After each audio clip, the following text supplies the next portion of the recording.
Hi, everyone. My name is Shiriel King-Abramson. I'm the Community Energy Resilience Specialist at the Climate Center. Mark, I'm not seeing our slides quite yet.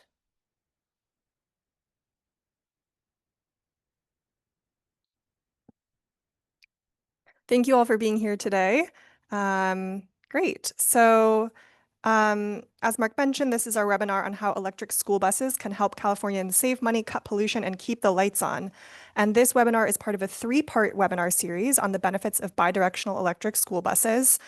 We are grateful to have received support from the Cliff Family Foundation to focus on the utilization of bidirectional electric school buses for energy resilience and reliability, particularly in disadvantaged communities as defined by the Cal Enviro screen.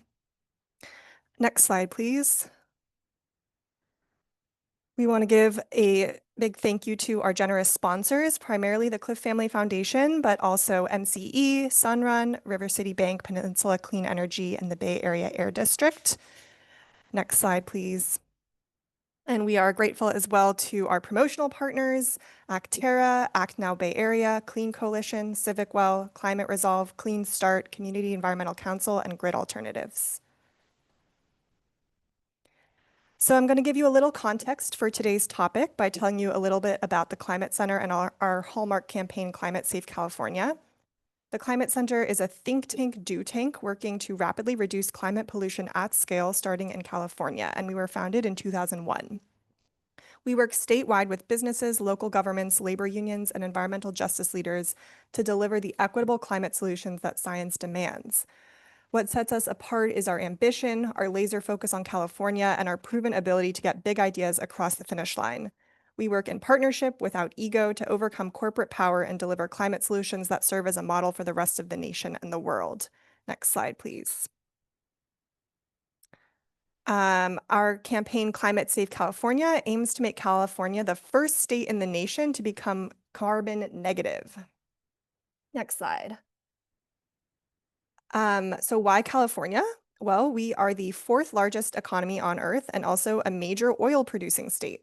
So if we can accelerate climate policies here equitably and in line with science, then we can do it anywhere. Next slide, please. California often leads on climate policy. For example, SB 100, which was passed in 2017 and aims for 100% carbon-free electricity by 2045, has already been adopted by 10 other states. And securing policies to jumpstart a mass rollout of bidirectional EVs can help lead the entire country in that direction. California has one of the largest auto markets in the world, so securing climate-smart policies here can have a global impact. Next slide, please. Everything that we do at the Climate Center is grounded in our guiding principles, which are to 1, follow the latest science, 2, secure a just transition for fossil fuel workers and their families, and 3, prioritize climate justice with equitable access to climate solutions. Next slide. We have 4 pillars in the Climate Safe California, or 4 ingredients in the recipe of the future. And these initiatives fit together like pieces of a puzzle. We need to pursue all of them in tandem to deliver on the promise of a climate-safe future. Next slide, please. We see mass deployment of bidirectional electric school buses across California as one very effective tool to address affordability and to build resilience for all. Next slide, please. Securing affordable, reliable electricity has been a top priority for us. In 2024, we sponsored and helped pass SB 59, which was authored by former Senator Nancy Skinner.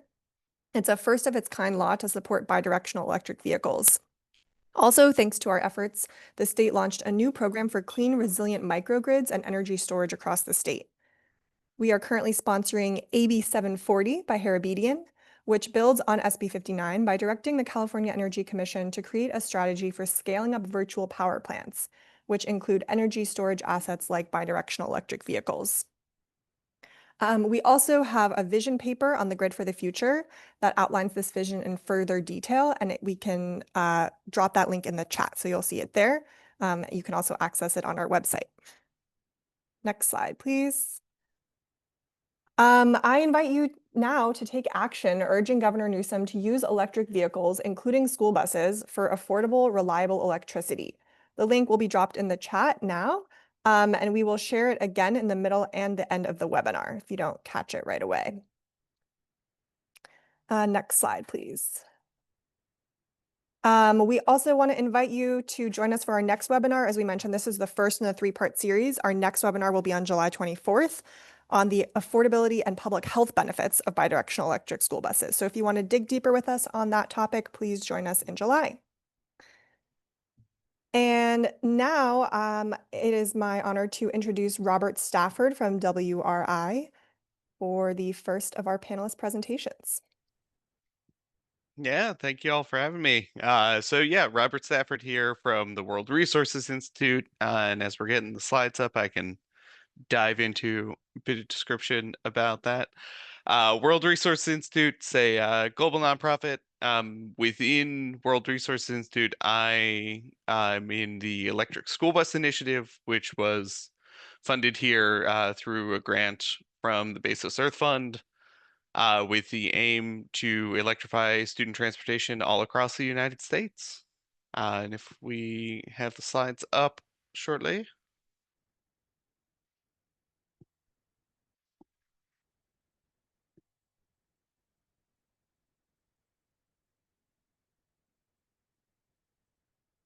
Just coming through on my end here. Apologies. There we go. Wonderful. So yeah, like I was saying, World Resource Institute, global nonprofit, do a lot of research into a vast variety of topics, all centered around people, though, and people in the environment and how they can interact with one another. And so this has been really important work for us. If you mind scrolling down to the next slide, this work we feel with electric school buses is really it's a systems change. It's really different. It's going to involve a lot of different actors. I myself sit within that middle pillar there. I do a lot of work with utilities before joining WRI. I was with San Diego Gas and Electric, so I get to spend a lot of time talking to school districts about how to work with their utilities and with utilities about how they can proactively engage school districts. But we also provide direct technical assistance for school districts, outreach to manufacturers, uh, work on state and federal policy, and then also just, community-centered approaches, making sure to, uh, have that be at the center of all of the work that we do. If we can go down to the next slide. The reason we see for why electrifying the U.S. school bus fleet, there are a lot of really great studies even coming out about the health benefits of swapping off of diesel to electric on the order of around 100 to $120,000 in lifetime childhood asthma savings just from that swap alone.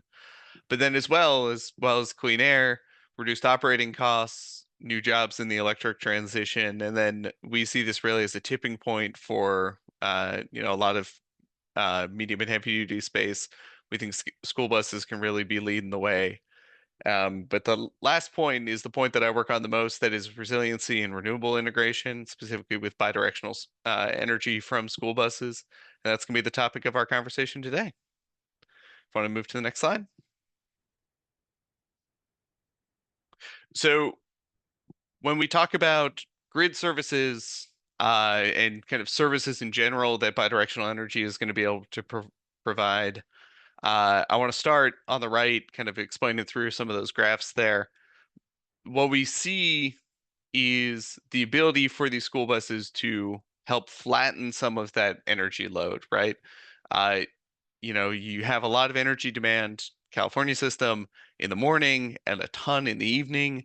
And we see that school buses can be, they're out driving during those times, right? We're getting kids to and from school. And so what we can be doing is charging in the lower portions of those days where energy is less expensive, where in particular we get a ton of solar energy in that middle of the day that we can then use to transport students and feed back onto the grid, helping push those solar electrons farther out and also helping bring down energy costs. Those grid services, or sorry, the bottom there, that whole big yellow chunk, this is a clip from grid status, which is kind of tracks the energy on the grid nationally and specifically in California. That whole yellow chunk there is all solar. That middle of the day, California is getting, 2/3 of its energy on any given day from solar power. And into the future, we want to see that grow even greater. We want even more solar on our grid. We want more demand on the grid because more of that demand in the middle of the day means that we can spread out those costs, lower out those costs, bring energy prices down with that cheap, abundant solar. And so we see school buses as a big demand for renewables, but also they can participate in some of these market mechanisms we've developed as part of, building out our grid, being able to participate in demand response, pull their energy off, or even send energy back to be frequency regulation. Part of the weird part of the grid is that as we're all using it, there's a bit of a tug of war with the, frequency going too high or too low, and you want energy to be able to inject back into the grid at specific times, and vehicles are definitely able to do that. We see that as a role for school buses and a particularly attractive one. You can make some good money if you're into that space. And the last one is just to be spinning reserve. Part of the way we've designed our grid system at large is to have resources sending energy out into the world, but also to have some on standby in case something happens. And school buses, the next slide I'll show you, they're dependable. You know exactly where they are, where they're going, and so you can count on them to be there day in, day out, be ready to provide that spinning reserve. In terms of site demand, we see, a great opportunity here for school buses to be able to lower the demand curve or kind of flatten out the demand curve at their sites. This can lead to some really great cost savings as well. If the split between the energy coming in, that cheap abundant solar, and when there might be demand on the grid later in the day, I don't know if anyone would be listening in from the East Coast, but it's been real hot. There's been a ton of demand on the grid. Energy prices have been incredibly high out there, where a lot of my family is. And so that's a perfect example of a moment where a school bus might be able to send energy back out to the grid and make up some money in the process there. And the last bit, and I think one of the pieces that is hard to quantify, but I think can't be understated, is school buses' ability to respond in emergency situations. Being able to power a site is one of the big things that we're working on here. I think there's gonna be a lot more conversation around that later on in the presentation. And one of the very cool things we're seeing is even as we're not building out these systems or, working to get them deployed,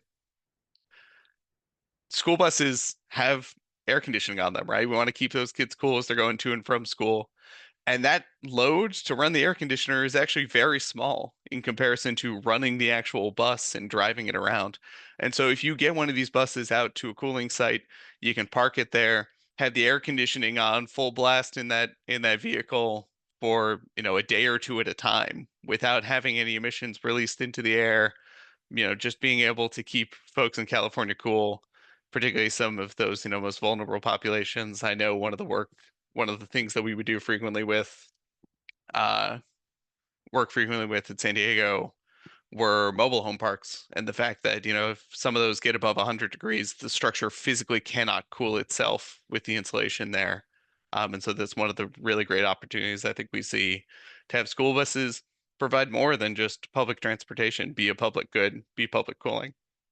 And the last few slides mostly just reference in here, but I want to make sure we get the right set on kind of what's going on with the school bus day to day. This is a resource that's linked in the title there. This is our day in the life of a school bus. You can get a good sense of when it's driving, when it might be charging, and that dark blue section in there is either if you're doing low level charging, which is one of the things we definitely encourage, have a nice even demand curve. That's one of those spaces where they might not be charging. But if you have a higher power charger, that's a bidirectional capable charger in vehicle, that's a perfect window to be sending energy back out onto the grid. As I think we'll see in the next slide there, demonstration project out of Oakland, California here, where you have a Zoom transportation provider who provides kind of private school bus services to schools that want to contract out with them. This is what their charge discharge cycle looks like on any given day.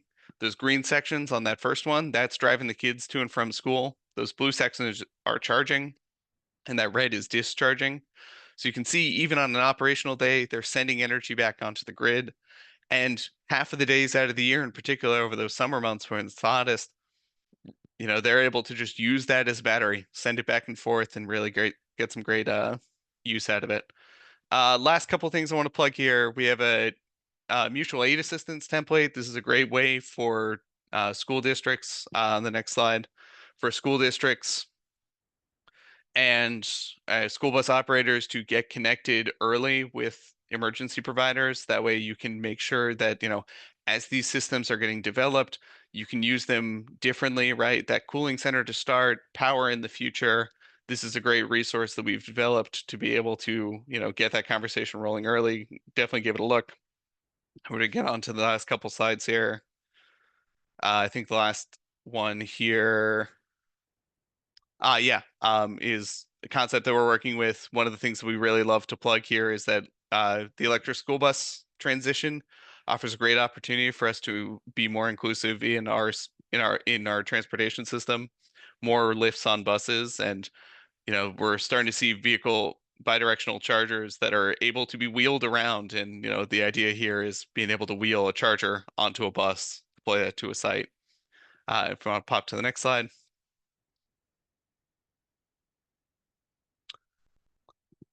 Just a quick summary here for reference if you need to go back there. But I think that is all for my slides and all for my time, and really appreciate it. And looking forward to talking with everyone in the future. Thank you.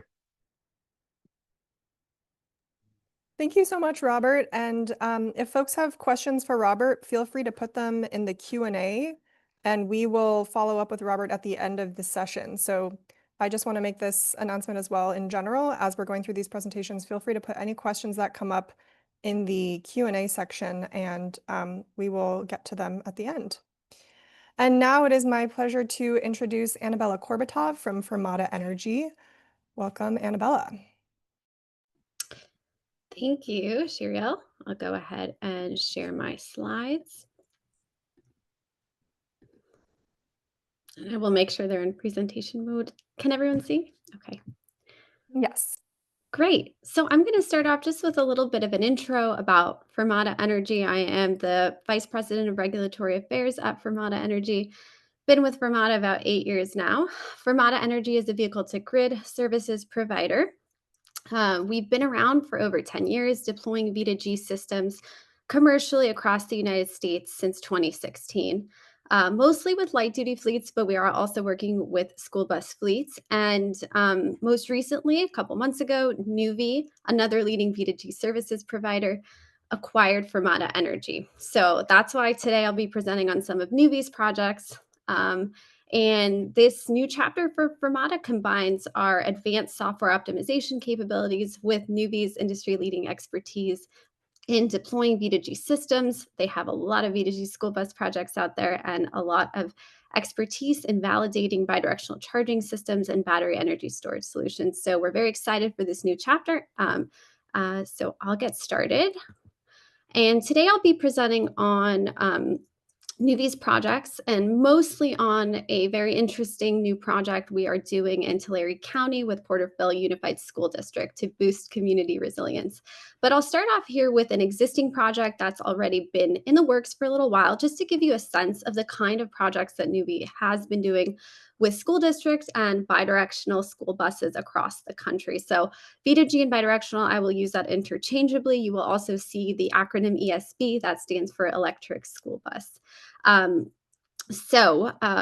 Nuvve back in around 2021 partnered with SDG&E and Cajon Valley School District in San Diego to launch this project. So Cajon Valley School District was thinking about their electrification journey, reached out to SDG&E to learn about available bidirectional chargers and electric school buses and who the VGI services providers were out there. And so eventually they were connected with Nuvve and this project launched. Nuvve deployed 6 electric school buses paired with 60 kilowatt bidirectional DC fast chargers at their school site.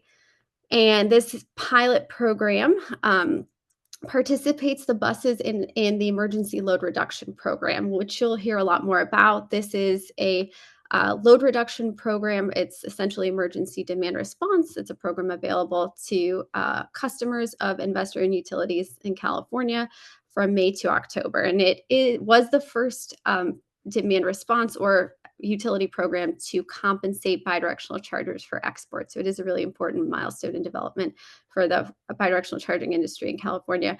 So this project has been delivering emissions reductions and V2G revenue and lower utility bills for Cajon Valley. And I'm going to now move on to our next case study, which I'm going to spend the rest of my presentation on, is our Resilient Energy Solutions for Schools project. So this is a really exciting project. It not only leverages the ability of electric school buses to discharge power in response to system-wide peaks or to do managed charging, which means charging off peak. But we take this one step further to see how we can leverage electric school buses to provide backup power to school sites that can serve as community resilience hubs.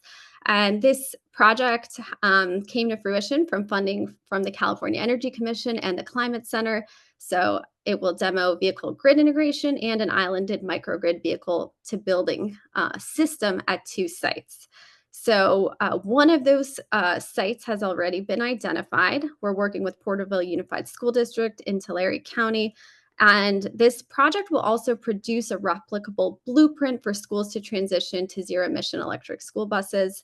And we'll be installing and operating 3 new bidirectional chargers at each school site paired with 1 battery energy storage system, so 1 stationary battery. And benefits for the schools and utilities. The projected monthly utility bill savings from this project will be about 25% or more per site. And that will be achieved through participation in time of use rates, which essentially means ensuring that all charging happens off peak and discharge happens on peak, or no charging happens on peak. And also participation in the emergency load reduction program, which, as I mentioned, provides a revenue stream for bidirectional school buses to export to the grid, compensates customers at $2 per kilowatt hour for their average response over the season. And importantly, these school districts are also receiving their microgrid infrastructure, including the battery, at zero out-of-pocket cost due to the grant from the CEC. And a little more about our partnership with the Climate Center on this. So Nuvie and the Climate Center are partnering to demonstrate this resilience hub concept in a low-income area in Tulare County at Porterville Unified School District. We're in the process of identifying more sites that can serve as resilience hubs as part of this grant. And as I mentioned, what's really unique about this is that we're delivering community resilience benefits beyond just what we do with typical V2G deployments, which is participating in a demand response program or doing any kind of grid or distribution level system optimization. And these Porterville sites are going to serve as a technical proof of concept. And I'll get into the resilience hub concept in more detail here. So as I mentioned, we're working with Porterville Unified School District. We've identified 2 strong candidates to serve as our resilience hubs: Butterfield Charter School, where there's already an active V2G install process in place. We're working through the site design and planning to deploy the bidirectional chargers and battery storage system. We've also identified Porterville High School's athletic area, their gymnasium and wrestling room and basketball court, as our second site. And importantly, Reschool, this acronym for this project, it boosts grid resilience by supplementing stationary batteries with bidirectional chargers. So the idea is that the stationary batteries are the primary backup, and the bidirectional chargers can provide extended support. And the thinking is, eventually, if Porterville Unified School District electrifies more of their fleet and they have bidirectional school buses or bidirectional EVs across their school district, they can drive up and plug in to those chargers and provide continued support to this community resilience hub. And the community resilience hub concept, which you all probably are maybe familiar with through some of the work that the Climate Center has done on this concept. It's a concept that is mentioned by other organizations working in the resilience space, and nationally and internationally. And the idea is to find a site that meets certain community readiness requirements, a site that is large enough to serve the community, a site that's accessible to the community, and a site that can be backed up. So there's minimum electric feasibility requirements and community readiness requirements that go into identifying a resilience hub. And the idea is that a resilience hub can provide electricity and charge medical equipment and other life-saving or critical equipment, phone charging, lighting, laptop charging, Wi-Fi, air conditioning, in response to any kind of power outage due to a climate-induced weather event or natural disaster, wildfires, floods, etc. And I also wanted to get into a little more detail about those two resilience hub sites that we are in the process of identifying or developing. So the first resilience hub location is Butterfield Charter School, which is part of the Porterville Unified School District. They have a central kitchen, which serves the entire school district. And that central kitchen right now is being expanded. It's their freezer building and cold storage facility that's being expanded. And that is where we will be deploying the V2G system to provide backup power to that freezer building and cold storage facility. 360 kilowatt chargers paired with a 418 kilowatt hour battery. And our preliminary analyses show that that stationary battery can support about 8.5 hours of cold storage backup. And each bidirectional school bus has a battery that's 125 kilowatt hours. So each ESB could support 2 hours of discharge capacity. So if 3 bidirectional chargers plug into each of those 60 kilowatt chargers, you can add 6 hours of backup power. So for a total of around 14.5 hours of backup power from this stationary battery and the school buses.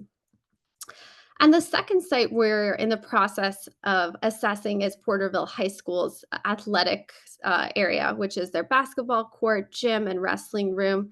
So Nuvve has been working with Porterville Unified for a while now, and in our discussions with them, they identified the need for enhanced resilience and infrastructure upgrades at the high school. There was a site visit confirmed, and we're in the process of assessing the feasibility of this site to serve as a second resilience hub. And I think I am almost at time, but I will get into just a little summary of benefits and challenges to scale. We've talked a lot today already about the very apparent benefits of bidirectional charging systems. We have backup power, revenue from grid services and utility bill savings, and obviously improved air quality from pollution reduction. But there are still challenges to scale, which I think our next speakers will address the work they're doing in this space. So limited export compensation beyond seasonal demand response. There aren't that many programs right now in California that compensate for grid export. California is leading in this space, and yet there's what I call a missing money problem. So more export compensation outside of the demand response season and stackable export compensation can help school districts transition to bidirectional charging systems faster and help them realize they and return on their investment and make the business case pencil out. I'll also mention interconnection. This is a big technical topic, but all bidirectional charging systems need to be interconnected with the local utility to export power.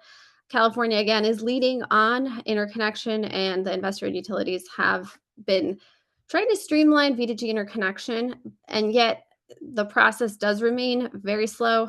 Each interconnection agreement is $800. So this can be a big delay to project readiness, and also distribution system constraints. If a school district wants to bring online a lot of charging power and they're located on a part of the distribution system that is constrained, this can also delay their ability to get a project up and running. They have to work with their utility to figure out how to mitigate that. And it might be through building out the distribution infrastructure. It might be through a more innovative, creative solution like a flexible service connection where they can install their equipment, but they will be constrained on charging and discharging during certain times of the day while the utility builds out that infrastructure to support their full power needs. Yeah, and I think Thank you so much, Annabelle, and we are at time. Again, if you have more questions for Annabella, feel free to put them in the Q&A section in Zoom, and we will get to them later. I want to just take a moment to shout out the call to action again. You'll find the link in the chat. This is a action that you can take to urge Governor Newsom to issue an executive order on using bidirectional electric vehicles for a more affordable, reliable, and resilient electricity grid. So please fill that out when you get a chance. And now I'm going to introduce David Wenzel from the CEC. Take it away, David. Thank you, Sheriel. Hello, everybody. My name is David Wenzel with the California Energy Commission. For those of you who don't know about the California Energy Commission, we're the state's primary energy policy and planning agency, committed to reducing energy costs and environmental impacts of energy use while, ensuring a safe and resilient future for all Californians. Thank you, Sheriel, thank you to Sheriel and the Climate Center for putting this panel series together. It was great to hear from Robert about the benefits and opportunities that ESBs can offer, and also from Annabella, who shared about the different projects that are out there that have or are planning to incorporate VX chargers, which some of those, I think the Reschool project that she shared is a California Energy funded project as well. Looks like we're still trying to get the slides set up for my end, but I'll go ahead and just say, oh, there we go. For my presentation, I plan to provide an overview of the CEC's various electric school bus programs and kind of highlight the aspects related to funding, design, V2X requirements, and impacts. And if there's time, I'll also, briefly mention some legislation related to bidirectional charging. And with that, I believe we could go to the next slide, please.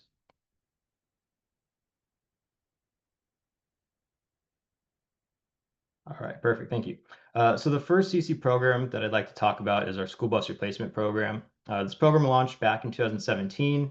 The CC was appropriated $75 million for zero-emission school buses. Also, the CC provided from its clean transportation program about $14 million for the charging infrastructure for those electric school buses. And while zero-emission school buses were the focus of the program, the legislature also allowed for CNG buses if electric school buses back at that time weren't able to meet the needs of the LEAs, which stands for local educational agencies. The CEC provided up to $339,000 for the purchase of a new electric school bus, and a total of $60,000 was awarded per bus for the associated infrastructure. Through this program, in 2018, the CEC actually required all awarded battery electric school buses to have V2G capabilities. And this was required to assist in standardizing the vehicle charging, as well as providing added resiliency and emergency capabilities for school bus recipients. Through this program, the CEC was able to fund 228 bidirectionally capable electric school buses with supporting charging infrastructure, and all 228 of those school buses have been deployed as well. We can go to the next slide, please. So the second program that I'd like to mention is our public school bus set-aside program. This is funded under the CEC's Energize program, which provides infrastructure incentives to complement CARB's HVIP vehicle program. CARB is the Air Resources Board, for those of you who don't know.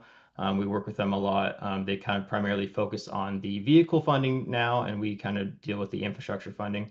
A total of $30 million was appropriated to the CEC for zero-emission school bus infrastructure for public school bus set-aside program. And so for this program, there were two different funding years that we had. Year one offered incentives on a per charger basis, where the amount was determined by the type of charger that was selected. As you can see in this slide, $25,000 was offered for a level 2 charger, $75,000 for a direct current fast charger, and then you would receive $100,000 if you chose a bidirectional direct current fast charger. Year two's incentive amount was set up a little differently. Instead of offering incentives on a per charger basis, we implemented a per project cap, so up to a maximum of $275,000, just to try to simplify things. And in order to be eligible for public school set aside under HVIP, the LEA had to be a small or medium-sized air district. And in order for an LEA to apply to charging infrastructure under public school bus set aside, they had to have been awarded an electric school bus voucher under HVIP. So really the idea here was to try to pair districts that are getting electric school buses, pair them up with infrastructure, make sure that they are going to be able to use their buses and charge them as well. It's important to note that through this program, V2X chargers were not necessarily required. Ultimately, it's up to the LEA to decide what charger they wanted to procure. However, to kind of entice LEAs to purchase a bidirectional charger, we offered a higher incentive amount compared to the level 2 and direct current fast chargers. But also, bidirectional chargers at the time are a little more expensive as well. If an LEA did decide to choose a V2X charger, there were some requirements such as ISO 15118-20, which I know could be a little bit of a mouthful. But essentially all that is a standard communication protocol between the electric vehicle and the charger to signal the flow of power between one another. So far, over 100 chargers have been requested by LEAs who still have the option to select the V2G charger. And similarly to our school bus replacement program, CARB began to phase in V2G requirements for all school buses and HVIP, starting with the public school bus set-aside. So as of January 1st, 2024, the V2G requirement has been expanded to encompass all school buses funded by HVIP. Next slide, please. Alrighty. So the next funding program that I'd like to mention is the Zero Emission School Bus and Infrastructure Project, also known as ZESB. ZESB is a joint program administered by CARB and the CEC. A total of $500 million was appropriated to CARB and CEC for zero emission school buses and infrastructure.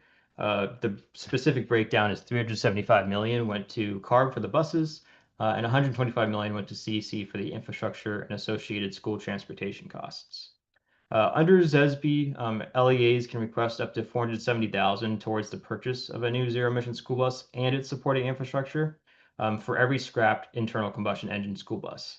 And importantly, for the scrappage, there isn't a like-for-like requirement. So, if they can scrap a Type A bus and then receive a brand new Type D bus, or vice versa. Also, something to entice LEAs to participate in the program, we had 10% of the entire award amount can be used towards school transportation costs. This could be anything such as zero emission workforce training, technical assistance, transportation department shop equipment, and the list goes on. Specifically, priority was given to LEAs in small, rural, or high percentage of foster youth, free and reduced price meals, and also English language learners. Again, under ZESB, LEAs are not required to select a V2G charger. That wasn't the focus of the program, which I'll get into some other programs that do focus specifically on bidirectional charging. But to encourage LEAs to go with a V2G charger, we offered a higher amount for the first V2G charger requested. So if they requested more than one V2G charger, then they'd actually get the reimbursement amount for the level or for the direct current fast charger. And the reason why we did this is because we just wanted to make sure that there was enough funding to go around for every LEA participating. But definitely, we're still in the early stages of the project, and there could be potential for future funding. So it'd be, a great information for us to take into consideration for future funding rounds. And ZESB has similar V2X requirements, with the addition of UL 1741 SB, which is just a standard certification for like the inverter safety. This requirement could be exempt for projects participating in ELRP though. And to date, just kind of going over the impact that we have, like I said, it's still early on in the project, but we've had a total of 156 bidirectional chargers have been requested. Of that amount, 23 of those are LEAs that have applications that have been waitlisted, which is another important thing that we've got a very healthy waitlist with ZESB. Yeah, I think that's all to share on ZESB. I will move it on to the next slide. All right, thank you so much. So the next funding program that I'd like to mention is the grant funding opportunity. That's what GFO stands for, 226112, is just the numbering. Our electric school bus bidirectional infrastructure solicitation. So the purpose of this solicitation was to fund projects that support the ability to enable managed charging and bidirectional power flow for electric school buses and their associated infrastructure. As a result of this grant funding opportunity, a total of approximately $10 million in funding was awarded to 4 projects, and one of those 4 projects was what Annabella mentioned in her presentation on the Reschool project. Unlike the other programs I've mentioned earlier, V2X chargers were required to demonstrate bidirectional power flow at 2 or more locations that support LEAs in California.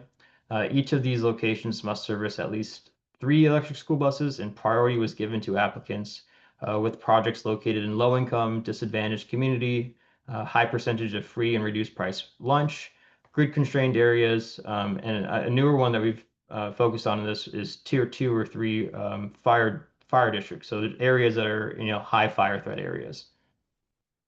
Additional requirements were added for this program. I won't go over them all, but essentially the goal is to try and commercialize the technology by identifying its value and their use cases. Collectively, these projects plan to install a total of 78 bidirectional chargers to support 10 local educational agencies or school agencies across the state and enable battery electric school buses to connect to the grid. And each of these projects will utilize V2G technology for grid interconnection as well. You can go to the next slide, please. Perfect. I think this might be one of the last funding programs to go over. Then we'll go into legislation. But the next program is our grant funding opportunity called Responsive Easy Charging Products with Dynamic Signals. It's also, we refer to it as Redwoods. And the purpose of this solicitation was to accelerate the development and deployment of easy-to-use charging products, which help customers manage their electric vehicle charging and respond to dynamic grid signals. Approximately 8.7 million in funding was awarded to these 4 projects. Redwoods is, the way that's designed is split up into 3 different parts. First one's like product development, which, is just kind of deals with technical specifications of the charging equipment or software. Then there's customer development or customer deployment, sorry, which is the higher number and power level of chargers that you install, the more points you receive for your application, so the better you scored. And then data reporting, just making sure that the cost of energy that they import or export to/ from the grid is accounted for. The solicitation focuses on light-duty EV deployments and doesn't require recipients to choose a V2X charger. However, for those that did request a V2X charger, similar requirements can be found from the previous programs that I mentioned to enhance interoperability and communication protocols for V2G deployments. Together, the 4 projects will install a total of 378 bidirectional chargers.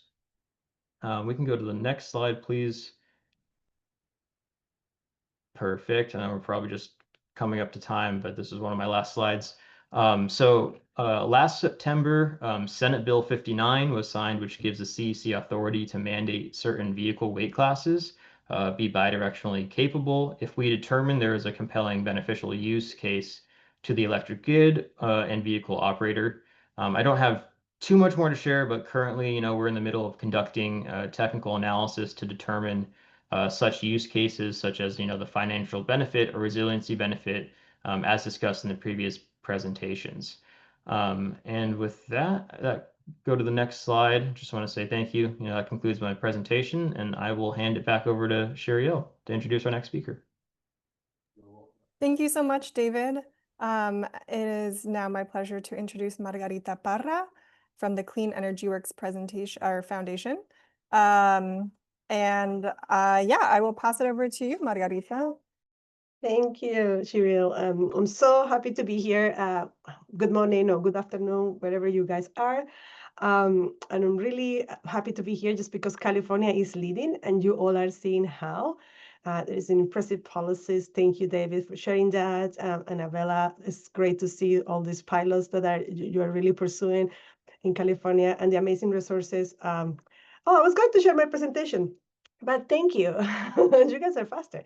All right. And yeah, the amazing projects. And I'm really happy to be here also with the World Resources Institute because we're partners of the Electric School Bus Initiative. Go to the next one then. A little bit about Clean Energy Works.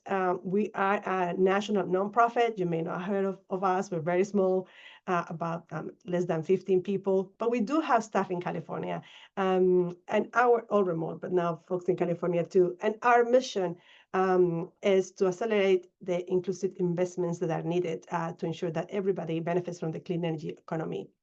So we're really working on closing that equity gap to access clean energy upgrades, be for your home or for your transportation, regardless of your income, race, whether or not you own a home or whether or not you own a vehicle. So we're here really to ensure an inclusive transition to this clean energy future. Next.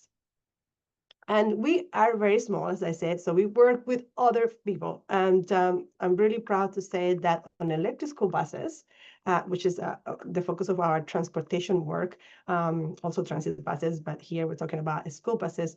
We work with the Alliance for Electric School Buses, which is a national coalition of advocates like ourselves, really bringing these policies, advocating for these policies. And we're very inspired by what's happening in California. In fact, I was going to tell you a little bit of a story for all of you who are from California to feel very proud. But I just wanted to say that the mission first of this alliance is to electrify the school bus fleet with a focus on who needs it the most. Kids living in areas that have a higher burden of pollution, breathing more of the diesel exhaust emissions are really at more risk. I know you're going to have a webinar about the health impacts, but I had to tell you, those diesel exhaust fumes, they really harm their lungs, they harm their hearts, and also they harm their brains. It's now being, of course, corroborated that emissions from diesel cause brain and problems and learning difficulties. These particles get all the way there. So we really need to start this transition thinking about these areas that historically have been underserved and really have really suffered the highest burden of pollution. Next one, please. And I will tell you a story about California. So here are our members of the Alliance, and we work with them across the country. This is not just in California. This alliance was started by CHISPA, a program of the League of Conservation Voters, along with Sierra Club and the Environmental Law Policy Center and VAC. We have states action from Texas, as you can see, to New York, to Oregon, and of course, folks in California. We work in California as part of the Clean Energy Works team. And the little story I want to tell you is that this coalition started in 2017, but back in 2019, inspired by the policies you have in California for electric school buses, organizers on the ground, moms and dads and community groups, trying to bring this to the national attention. And they got a national attention by then Senator Kamala Harris. And she proposed from California the very first program to really fund from the federal government electric school buses. And that was the Clean School Bus Act of 2019. As we know, that didn't pass, but it didn't matter because 2 years later, or the next year, she was elected vice president. And then this bill was reintroduced, and it was then part of the bipartisan infrastructure bill. Then it became the Clean School Bus Program, the largest program ever implemented on electric school buses.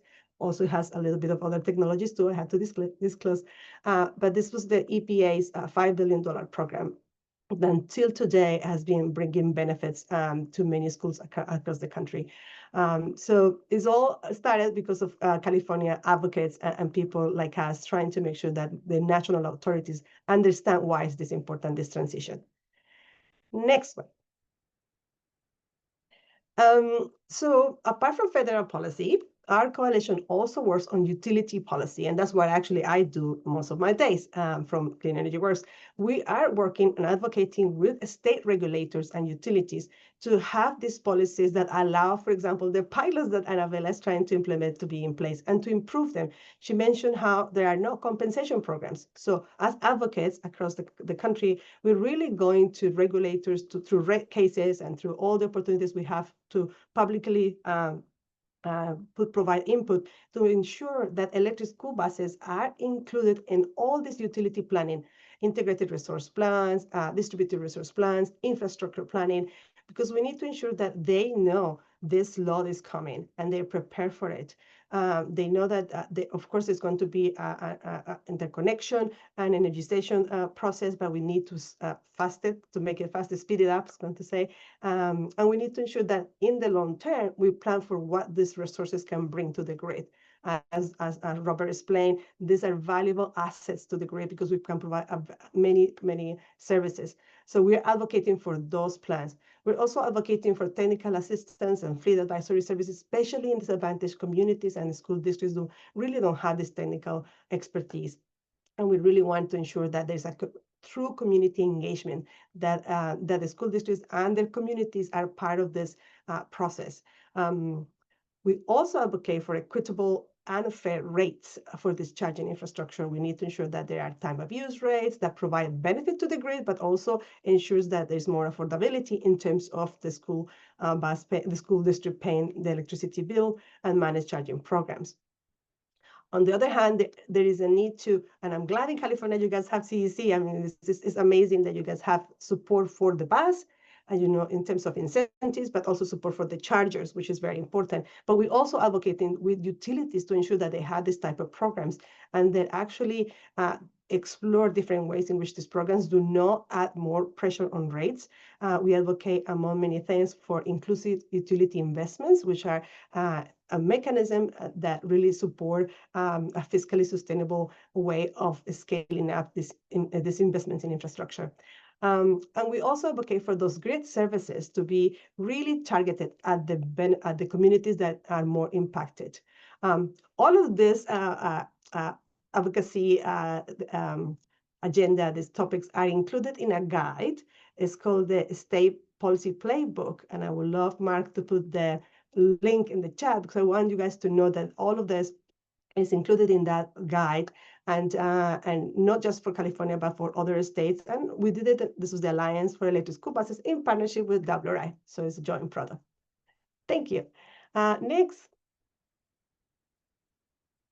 I want to end my presentation with saying, I started saying that as advocates for environmental justice and for the policies that we need to prioritize kids who are really suffering the highest burden of pollution, and that's clear. We also need to start thinking about how we prioritize projects that will bring benefits to the most vulnerable when it turns to resiliency.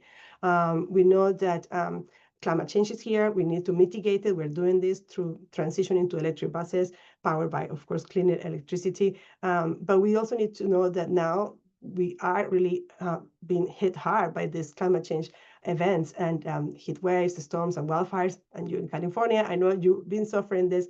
And it's important to know that the vulnerable communities, low-income, elderly, disabled, tribal, medical vulnerable residents are really impacted the most. So we need to center all of our planning in those communities to ensure that we are responsive to their needs. They also have low-income communities have the highest energy burden, so we need to be mindful of that. And I'm glad you guys are going to talk about affordability next because this is very important. So this is to ensure that we really have both adaptation and mitigation view centering the most vulnerable communities. Next one, please. I won't say more about this, but I'm so excited about that project that Annabella is going to be working with Climate Center and funding from CEC on making sure schools are resiliency hubs, and demonstrated that because we agree with this schools already are designated shelters in some emergency response plans. But if we have a school bus that can have a microgrid, we can respond. And I'm so happy to hear that it's go for many, many hours. If we have these additional batteries and if we have directional chargers and use the batteries of the schools or the school buses, that is great. I just wanted to add here that I did not know about the idea, Robert, that the actual bus can be also the way for cooling people. If we can let the AC running, that is amazing to know, because I agree in California, of course, the most important thing is the overheating and sometimes in low-income communities, we don't have enough canopy tree cover that makes it even harder to cope with heat waves. So this is great. And the last one I want to mention is that we really see resiliency hubs and electric school buses as a great opportunity to do community-driven projects. Schools already are really close to their communities. All the organizers, all the moms, this very smiley lady here, I know all of our neighborhoods are full with volunteers and organizations who want to really ensure that all members of the community are plugging into this projects, that we have communications that reach people. We know in some of the, I heard this in the fires in LA, that some of the low-income community residents were the last ones to be evacuated. Sometimes we don't think about what type of materials and communications are needed. So community projects around schools, I think, will be helpful because we can be closer to those residents. And also schools can leverage funding, not just in California, and I'm happy to see all the sources of funding that California has, but we can leverage funding for the school bus, for the charger, and for resiliency through FEMA and other sources of resiliency and emergency preparedness. And overall, if we plan resiliency and resiliency hubs and with all these capabilities of the electric school buses, also on-demand response, if we think about all those services that Robert told us, all we're doing is really helping in reducing the cost for the school districts, which is very important because we want to ensure that schools are, of course, up and running good education for our kids. So that would be a great thing. And at the same time, it also saves money for the grid. So it's really a win-win situation here, and we want to ensure that we center communities on this process and take advantage of those school buses. So happy to answer more questions, and I'm glad to be here in this webinar. Thank you so much, Margarita, and thank you to all of our speakers today. I'm going to invite all of you to come back on video for our question and answer part of the webinar. Thank you as well to all of our attendees for dropping your questions in the Q&A section of the webinar that you'll see at the bottom of your screen. I see we've got lots of questions in the chat as well, and we want to encourage folks to drop those in the Q&A section so we can better manage them and even answer some of them by text instead of orally. So feel free to keep putting your questions in there. And let's just kick it off with a question for Robert. We have a question about some national examples of ESB resilience projects. California is where we are, but Oregon, Florida, and Colorado, it sounds like there have also been projects. So if you could just talk more about that. Yeah, of course. So I think it's these I think span a bit of the range on what we're talking about with kind of low infrastructure solutions and higher infrastructure solutions.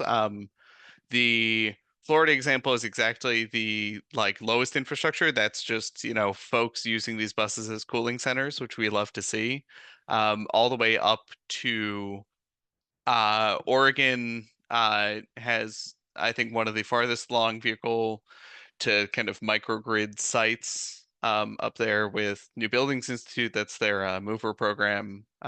We've been able to speak with them pretty frequently about that. It's definitely complicated. One of the big parts of this is that there's a lot of changes and upgrades that need to be made in order to isolate load at a building. And so when you're talking about these big programs to be able to have a bus power a specific facility, often there's a ton of infrastructure investment just in the building itself. But one of those places that we see, in California is also a leader in this, is these school renovation projects that are going on, right? Money for schools for better ventilation, better systems. We want to also couple that with the ability to isolate load and hopefully be able to receive load in the future. And then Colorado, that's a project that we're working on with Excel Energy out there, grant from the federal government, Department of Energy, to be doing one of these projects specifically around wildfire mitigation, with the idea basically that you have rural spaces in Colorado that, much like California, suffer or are subject to public safety power shutoff events, right? Intentional de-energizations to not start fires on the part of the utility, and that these projects are being seen as an example of how proactive utility investment can help mitigate some of the harms that the utility is required to do in order to keep people safe. Thank you so much, Robert. Moving right along for Annabella, we have a question to sort of expand on what you were talking about at the end of your presentation on barriers. What are the current barriers you see for scaling V2G electric school buses? Yeah, thank you for that question. It's a big topic. We in the industry talk about this all the time, and it's not one thing. V2X or V2G market formation is going to take a lot of work, and we're going to need to see changes on compensation. I talked about compensation, interconnection, infrastructure funding. So I think those are all kind of the key barriers. I can talk a little bit about compensation. California is leading on V2G. markets and programs and export compensation. But Fermata and Nuvi, we've been doing this for years, and our school bus fleet partners are increasingly sophisticated. So they're coming to us with questions like, well, we know we can make a certain amount of money during the demand response season, but what can we do in the off season? And so that's what we're trying to do, is figure out how to unlock additional value streams for them at the distribution level, at the wholesale level, and how we can advocate for stacking across distribution, wholesale, and other value streams. So that's a big issue, and it varies across the country. So compensation will vary. So I don't know if we spotlighted any projects in the Northeast, but there is a demand response program called Connected Solutions that offers compensation around $200 per kilowatt for participation over the summer season. So compensation varies, but I think it again comes back to working with stakeholders and our industry partners and folks like CC and WRI and Clean Energy Works to continue advocating for more compensation, because one DR program, as we've learned, isn't enough, or just doing as innovative as it is PG&E's dynamic rate pilot may not be enough for long-term value for a school district. We need permanent bankable export compensation so districts can plan for years into the future and can lock in revenue for more than just a few years, because a lot of these programs will be expiring in 2027. And so we're going to have to figure out what happens after that. So that's the compensation piece. And then I also talked a little bit about infrastructure and interconnection challenges. V2G interconnection is another one of those really big topics that brings together folks on the technical and policy and regulatory side. Any inverter-based device, whether that's a solar PV system on your home or a battery, needs to be interconnected. And bidirectional chargers, especially the ones with school buses, generally have the inverter off board, so they're located on the charger. And so any project needs to be interconnected, and many utilities don't have a lot of experience with V2G interconnection. That creates delays. They're still learning how to treat this new device. As I mentioned, California, again, has had a lot of experience, and we are seeing a lot of progress, especially across utilities that have more and more V2G pilots. So they're coalescing across best practices. I'll put in a plug for the Vehicle Grid Integration Council. We worked with them. They're an industry advocacy organization representing the VGI industry. They have done fantastic work to advance this conversation, and they put together a V2G best practices 2-pager for utilities and other folks in the industry. So we have the best practices, I think. We just need to start implementing them on V2G interconnection so we can more quickly get these school buses approved and operating in bidirectional mode. And then lastly, sort of related to interconnection is infrastructure challenges. So I think there's the compensation piece. We've heard from David on all the great programs that CC has, like SESB, to cover upfront infrastructure costs. But sometimes, as I mentioned, when a school district partner comes to us, they figure out after doing a load study with their local utility that they are limited because there's a constraint on their feeder for whatever reason. And they have to figure out how they're going to energize their whole fleet. And there's been a lot of really interesting and innovative proposals, and CPUC's adopted something in 2024 called flexible service connections and limited gen profiles. I don't want to get into all that technical language, but basically it is creating a pathway, or will create a pathway for distributed energy resources and school buses and to energize faster through sort of like phased energization, or putting them on a dynamic or static operating envelope, which basically means you can energize your whole fleet, but until the utility completes their infrastructure build out on their side, you can't charge everything at max power.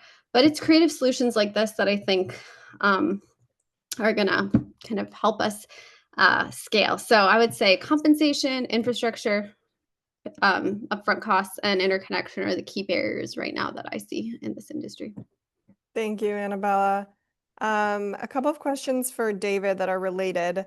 What is the total amount of federal and state funding so far that has gone toward purchasing electric school buses in California?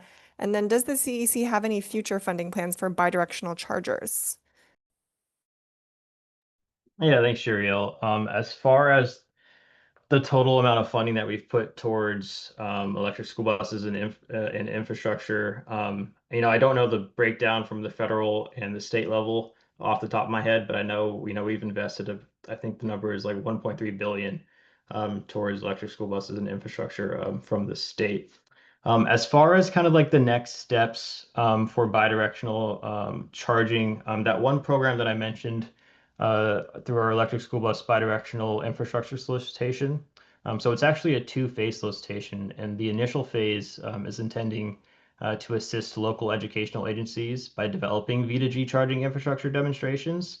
And the second phase of that solicitation, which Annabella might have mentioned through that Reschool project, is to develop a blueprint, essentially, that would enable for the second round for the second phase, to install a greater deployment on a larger scale, the bidirectional charging.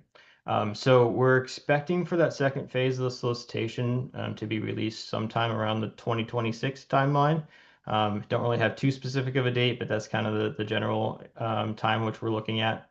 And again, just to allow for larger scale deployments, utilizing those blueprints from the phase one demonstrations. And I could also, for those that are interested, try putting a link in the chat to this original solicitation so that you could take a look at if you're interested in more information on, what phase one consists of, and then if you're thinking for phase two as well. Let's see if I could do that. Just a second. Thank you, David. And while you're doing that, I'll just pitch our next question.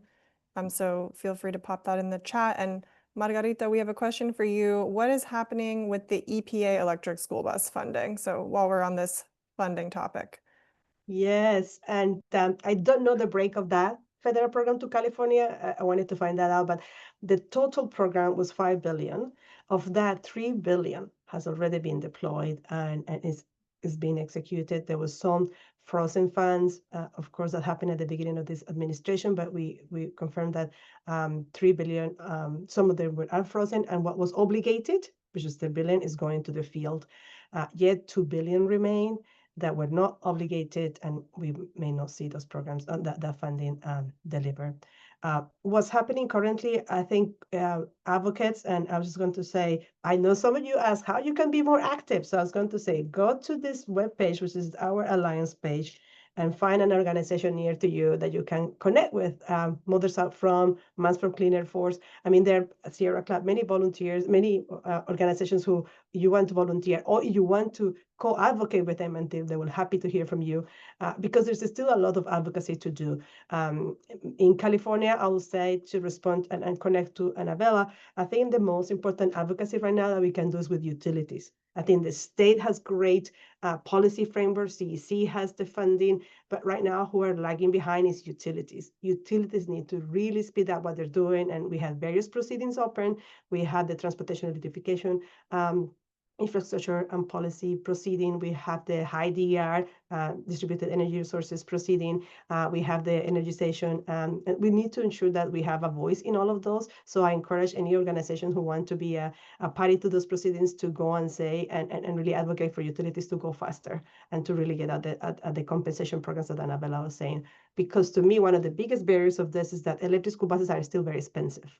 A diesel bus is $170,000 or $150,000, an electric school bus, $350,000. I mean, 3 times the difference. So how we get to that, to reduce that, we need more volumes, we need the manufacturers to produce more, but we also need to ensure that we really get a good cost effectiveness out of these buses, and their batteries can help reduce that cost, that upfront cost, with all the services that they can provide on the life of this bus. So yeah, that's what we're doing. We will be busy even if we don't have federal administration policies in the state policies. Thank you, Margarita. And I am going to pass it back to Annabella for this next question. How many schools are there in California that might work for the resilience hub model that you've piloted in Porterville? Yeah, that's a great question, and I don't have the answer to that offhand. I did mention that for a school district to a site, whatever it may be, we're working with Butterfield Charter School and Porterville High School right now. There has to be some community readiness criteria and electrical feasibility criteria met. And so it's hard to say without doing a site visit, because we do have some sites that could, in theory, serve as great community resilience centers. They're large enough, publicly accessible, to serve as a place where the community can come after, in case of a natural disaster, to charge their phones and get power, and charge medical equipment. But they don't meet the electrical feasibility standard. And then you have some sites which have the opposite problem. They have the electrical feasibility in place and can accommodate a V2G and battery storage build out, but aren't large enough, or for whatever reason can't serve as a community resilience center. So I would say we don't have a good sense of that right now, but we would love to work with every school district in California. If you are interested, of course, reach out to me. But yeah, without a site visit and a in-depth site assessment, which the newbie team does when they go out and do a full walkthrough of a site, it's really quite hard to tell. But it's a great question. We are hoping this model will be scalable in California and across the country, and that's why we are doing this Reschool project, is to develop that VGA blueprint and determine the best practices so that we can actually figure out what criteria on readiness and electrical feasibility can be used in other school districts in California and across the country. So Yeah, if I can jump onto the end of that too. Yeah. Sure, yeah. So I already plugged the mutual aid assistance work that we've been doing. Encourage you to go look at that. When we were out and talking to folks about this, the first group that we piloted this with was in like kind of rural Illinois, and we had brought them with the idea of like, hey, you already have these electric school buses, let's make your school an emergency shelter. And we had talked to the school administrators and the local emergency manager, and they came back and said, well, actually, we already have like this public, I forget, it was the library, maybe a community center set up as like the public gathering space. And we also just really want to make sure that we have power to this senior citizens home over here. And so I think what I'd encourage in this conversation is like, these are school buses, they're for school transportation, but they're public assets, and we can use them as public assets outside of schools as well. So we can find new ways to be able to expand out like what we're thinking of when we're thinking of this system. Thank you, Robert. Yeah. Thank you for that clarification and that invitation to think expansively and creatively about how we can use electric school buses. David, we have a question back to you on the budget. How did the Redwoods fare in the budget for the fiscal year that starts next week on July 1st? The Redwoods grant. Yes, I'm not completely understanding the question. Like how much did the Redwoods project award to the 4 projects that we had? Was that the question, or? Let's see. That is what I'm getting from my question Okay. source. So I believe through the 4 projects, it was 8.7 million. I don't have the slides pulled up, but I believe that was the amount that was spread out across those 4 projects. There was a maximum award amount, I believe, of up to 200 or up to 2.5 million is the most that a specific project could receive. Okay, and if whoever asked that question wants to clarify in the chat, feel free. And then David, while we're with you for SB 59, and as a reminder, this is the legislation authored by former Senator Nancy Skinner. What are the use cases that look most promising? So school buses, light duty passenger vehicles. We talked about, or there's language in the bill on beneficial use case. So what would those be? Yeah, that's a great question. Unfortunately, I don't have too much to share because that's really something that we're still looking into as figuring out what those use cases would be. But obviously, school buses are a great use case, as Robert shared, kind of the life and the day of a school bus. They have their routes early in the afternoons, and then like during peak demand, the bus is sitting there with energy available to send back to the grid.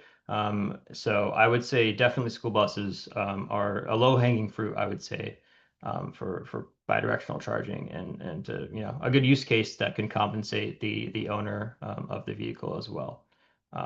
But yeah, definitely something we're still looking into. And if you're interested in hearing more about that, I would recommend I could put in the chat a subscription. You could sign up and to different areas and topics that you're interested in being kept up to date on. And so, if anything comes down the pipe, hopefully I would expect later this year, I would say Q3, Q4, hopefully we'll have some more guidance on kind of what use cases specifically are beneficial and should require vehicles to be bidirectionally capable. So I'll go ahead and put subscription listserv in the chat as well for those interested in keeping up to date when information becomes available. Awesome. Thank you, David. I'm going to pose a question to everyone now, so you can each answer this with your own perspective. Sort of a broad question. How do we get more school districts across the US to switch to using electric school buses? I'll start, as I know I work with advocates who've been working on the ground on that. And I have to say, it really starts with the local community. School districts are, of course, very busy trying to ensure that all these kids are learning. And they may have transportation departments, but they're not really thinking, hey, how I'm going to replace my fleet. What will happen when my diesel bus expires or I need to buy a new one? I think there may be some good examples of school districts have a great transportation supervisor or manager, but I think the communities around schools are the ones who really have to organize and ensure that the school boards are thinking about how we improve the health of the students. And I agree with one question that somebody posed, that I think the health message, to be honest, has been the winning message in terms of how we have made this issue more important. When we've been advocating, all these groups that I share, been advocated on behalf of the school districts for state funding or for federal funding, the main message is about the health of the students. And I think it's important. Also, schools and school buses and other heavy-duty vehicle trucks go through neighborhoods where I think they also suffer that pollution burden, not just the little kids who are inside the bus, but the communities around them. So really ensuring that those communities are aware of this also and participate to really create more pressure on our decision makers. So I'll say that it all starts with community. And if you are interested in your own school district, I think you should join one of the organizations near you that are advocating for this at the state level and then at the federal level. Thank you, Margarita. And also just want to plug on the note of health that our next webinar in this series is going to focus on the health benefits. So you can get more knowledge and get empowered if you come back in July. I'll pass it off to Robert or David or Annabella, whoever wants to. I'll jump on because I think I have similar thoughts. I think one of the things that we see a lot of is like individual champions in a way, right? That can be like folks going and talking to a school board, an individual person at a school district, really like being the ones to drive the transition forward in a lot of places. Which is encouraging because you can be that champion, right? If you're going and bothering a school board and, talking to folks in your community, that can really like, you can make it happen. I think one of the things that we're trying to as well, though, make sure that we're doing is kind of encouraging some of these costs to come down and encouraging some of the costs of diesel to be internalized, right? Like it's, the job of local air quality districts here in California, other government entities to internalize those costs of, young lungs getting asthma from inhaling diesel fumes. And that really like I had quoted in the answers as well, and like my going number is like 100 to 120,000. I think Harvard School of Public Health has it up to like 240,000 in childhood asthma savings from swapping this. So like health is absolutely the place to start on this. And then we get to talk about all of the cool bidirectional and like all of this awesome stuff that we get to say is like so cool with this systems change. And yeah, it's exciting and like be excited about it. I think that's part of the fun in this is like this is really cool and we get to do this work and we get to push this forward and like we should be excited about this change. Thank you, Robert. And can you just clarify what those numbers, does that refer to dollars or to Yeah. individuals?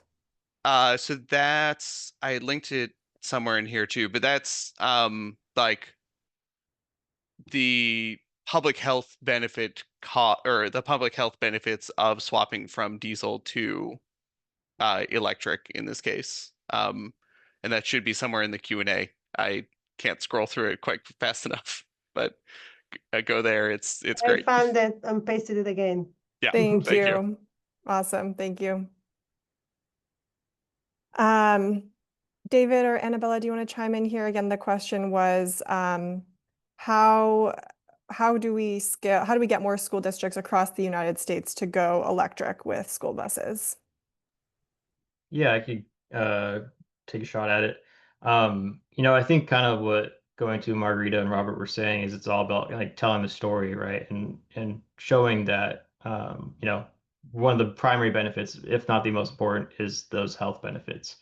And so just, I guess I'll segue into another thing. Something that we do at the Energy Commission is we offer free workforce training and development. And one thing that we noticed, our numbers were a little down for California technicians. One way what we did to try to increase that is we highlighted, specific videos and talked to the technicians themselves, created videos and promotional things to encourage other districts. If other districts see, other districts that they're near using the technology, then they're like, oh, how does this work? How are you doing with that? So, and it's also it's a lot of word of mouth, right? So, that's kind of, and we've noticed that our numbers and our attendance have gone up for, workforce development and districts and technicians participating in our training, just by, reaching out to these technicians, getting to hear from them, talk about their experiences to the program. And I think that's something that, California is leading the way and can also, do more in as well to help encourage the rest of the United States to adopt the technology. So I'll leave it at that. I don't know if Annabella has anything else she'd like to add. Or Thank you, Yeah. David. Yeah. I would say, it's really key when a school district partner comes to you and is interested in electrifying and embracing the shift to not just electrification, but to bidirectional charging, is to really appreciate how difficult it may be for them and to really, this goes back to a lot of the work all of our panelists are doing today, but to make sure they're fully educated on all the resources out there, and to make sure that what we're recommending in their electrification approach is realistic and feasible. We have to always remember these school buses are first and foremost mobility assets. So we need to make sure that they can deliver on their duty cycle and get kids where they need to go.